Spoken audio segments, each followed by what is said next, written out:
Good morning, everyone. Jill here with North Texas Vegetable Gardening, canning recipes, a little bit of everything, and we continue to be a swamp out here.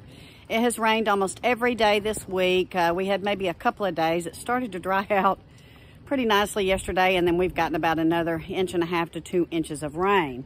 We're going to go in here and we're going to talk about indeterminate versus determinate tomatoes. So in our high tunnel and outside, we have both determinate varieties and we have indeterminate. And I'm going to tell you why we choose the certain ones that we have chosen. If you've been watching us any length of time, you know that we have been growing mostly indeterminate tomatoes. Mortgage lifters are one of my favorite, and that is an indeterminate variety. So the indeterminate variety means it's vining. It will last all season long. It does not have a determined height. It does not have a determined length of time it's going to produce its fruit.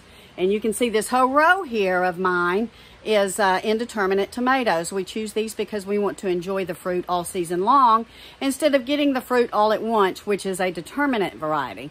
Now my indeterminates, you can see, and if you've been watching, they get about 14 to 15 feet high. I've got some down there that are probably 16 feet high. These guys will produce all season until the first freeze. Now they will stop flowering when we get into a temperature in the evening that's above 78 consistently. And then we will just try to keep them fertilized and try to keep them going so that when our temperatures start to cool off, maybe we can get another harvest before our first freeze sometime in the fall. So these are very lengthy, long-living tomatoes. They are considered the vining variety. We're an indeterminate, although it is a vining variety, it is more considered a bush variety. So let's check out our indeterminate, or our determinate tomato, sorry.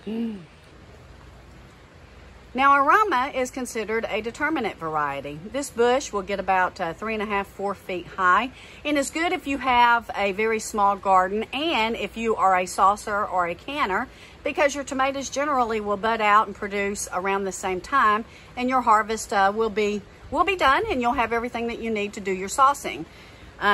This is probably going to be around mid-June to early July that this bush is going to peter out. So an indeterminate variety is good for smaller gardens, for saucers, and for canners, and for salsa makers.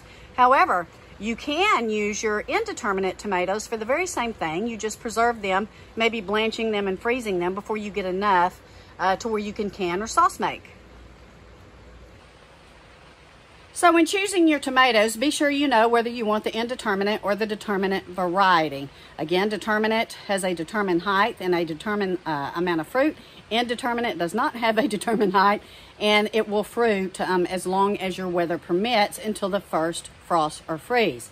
So that's just a brief explanation of determinate versus indeterminate tomatoes, and you can decide which ones you want to grow. The ones that we sold this year were mainly indeterminate, and we did have some Perones in there which are interdeterminate, which probably will produce, and they are highly disease resistant. They'll produce a little bit longer than the determinate variety.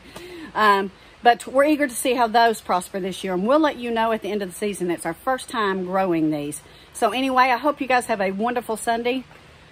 We hope we dry out sometime this week. It is a muddy mess here. Got to get some work done in this high tunnel. Take care. God bless. Have a wonderful weekend.